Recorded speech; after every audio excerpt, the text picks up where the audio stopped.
दोस्तों, retro Chavez के यादों के रूहानी किस्से में शुरू करते हैं आज का किस्सा। म्यूज़िक डायरेक्टर अनिल बिस्वास के दो असिस्टेंट हुआ करते थे, वसंत देसाई और सी रामचंद्र। दोनों ही अपने वक्त के माने हुए संगीतकार, लेकिन अनिल बिस्वास का कहना था कि ये दोनों संगीतकार कम और पहलवान ज़्यादा लगते थे। ख़ास करके वसंत देसाई, उनकी तो मसल्स बहुत ही तगड़ी थी। अगर कोई दोनों को देख ले तो वो ये सोचेगा कि ये संगीतकार कम और कुश्तीगीर ज़्यादा लगते हैं। अनिल बिस्वास का कहना है कि सी रामचंद्र की बात करें तो उनकी हाइट काफ़ी ज़्यादा थी, 6 फुट 1 इंच के वो थे। उन दिनों में ये दोनों म्यूज़िक डायरेक्टर अनिल बिस्वास को असिस्ट करते थे और अपनी कुछ फिल्मों में संगीत भी दे रहे थे। तब उस शुरुआती दौर में सी रामचंद्र ने किसी फिल्म का संगीत दिया, लेकिन फिल्म का संगीत सुनने के बाद कुछ लोगों ने ये कह दिया कि सी रामचंद्र के इस संगीत में अनिल बिस्वास के संगीत की बू आ रही है। और ये बात सी रामचंद्र के दिल पर लगी। वो चाहते थे कुछ अपनी अलग पहचान बनाएं। उनका मानना था कि बड़े पेड़ के नीचे तो घास उगती नहीं, तो अपनी अलग ही पहचान बनानी चाहिए। और तब साल 1946 के आसपास सी रामचंद्र को मिल गई थी एक फिल्म शहनाई।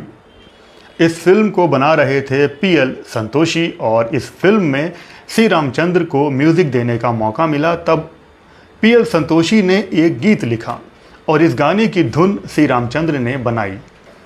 और ये गीत बनाने के बाद सीधा सी रामचंद्र पहुंच गए अनिल बिस्वास जी के पास और उनसे कहा कि अनिल दा, मैंने एक गाने की धुन बनाई है, लेकिन मुझे पता है ये मैंने जूते खाने वाला काम किया है। जब इस गाने को आप सुनेंगे तो मुझे यकीनन आप जूते मारेंगे, लेकिन एक बार ये गाना आप सुन लीजिए। ये गाना था आजा मेरी जान संडे के संडे। आजा मेरी जान संडे के संडे। जब अनिल बिस्वास ने ये गीत सुना तो उन्होंने कहा कि सी रामचंद्र, तूने वाकई में जूते खाने वाला काम किया है, तुम ये गाना बनाओगे। तब सी रामचंद्र ने कहा कि जूते तो मैंने खा लिए, लेकिन मैं ये गीत बनाना चाहता हूँ। आप मेरी एक बात सुन लीजिए, कब तक मैं नंबर 2 अनिल बिस्वास बनकर इस इंडस्ट्री में काम करता रहूँगा। मैं अपना एक अलग व्यक्तित्व, अपनी एक अलग पहचान बनाना चाहता हूं और इस गाने से मैं शुरुआत करना चाहता हूं कि अगर ये गाना पब्लिक को पसंद नहीं भी आया तो जो कुछ बुरा होगा वो मेरा होगा, सी रामचंद्र का होगा, तो बुराई भी मेरे लिए होगी। ये बात सुनकर अनिल बिस्वास के दिमाग की घंटी बज गई और उनके दिमाग में ये बात फिट बैठ गई और उन्होंने तब कहा कि तुम इस गाने पर काम करो, अब मेरा आशीर्वाद तुम्हारे साथ है। ये गाना हिट होके ही रहेगा, इस गाने को हिट होना ही चाहिए। उसके बाद सी रामचंद्र जी ने इस गाने का संगीत और अच्छे से बनाया और इस गाने को फिल्म शहनाई में रखा गया। इस गाने को गाया था चितलकर, यानी कि खुद सी रामचंद्र ने, मीना कपूर ने। जब ये फिल्म रिलीज़ हुई तो फिल्म तो हिट रही, लेकिन ये गाना काफ़ी पॉपुलर हो गया था। हर जगह ये गाना कामयाब जा रहा था।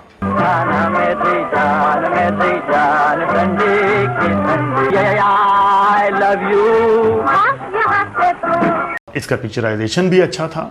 15 अगस्त 1947 को फिल्म शहनाई रिलीज़ हुई थी और उस साल की 5वीं सबसे ज़्यादा कमाई करने वाली ये फिल्म बन गई थी।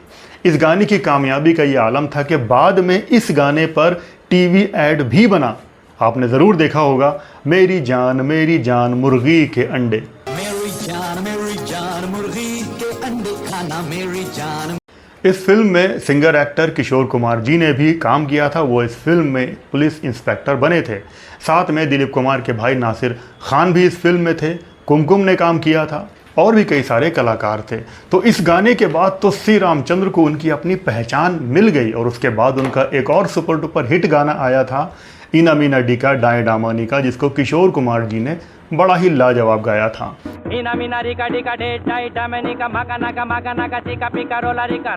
तो इस तरह से उनके गीतों की अलग पहचान बन गई थी। लेकिन कामयाब होने के बाद भी सी रामचंद्र ने अनिल बिस्वास को हमेशा याद रखा।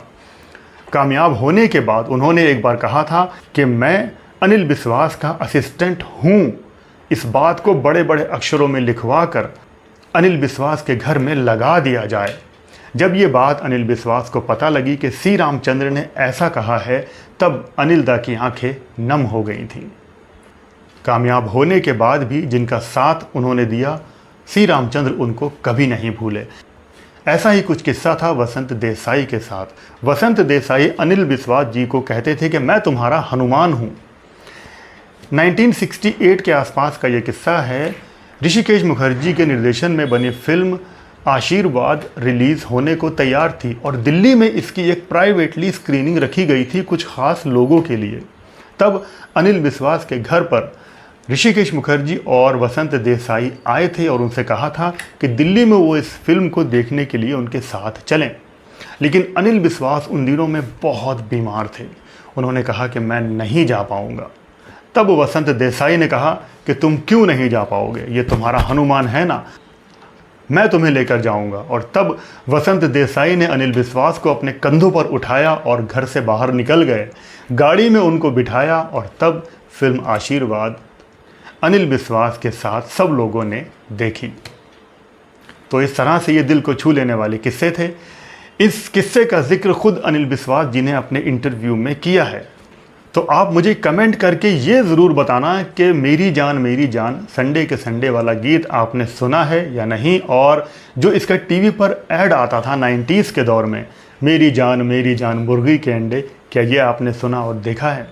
वीडियो पसंद आया हो तो वीडियो को लाइक कर देना, चैनल पे नहीं हो तो सब्सक्राइब कर लेना। आप लोग अपना बहुत बहुत ख्याल रखें और देखते रहें रेट्रो शोविज़। जय भारत, जय हिंद।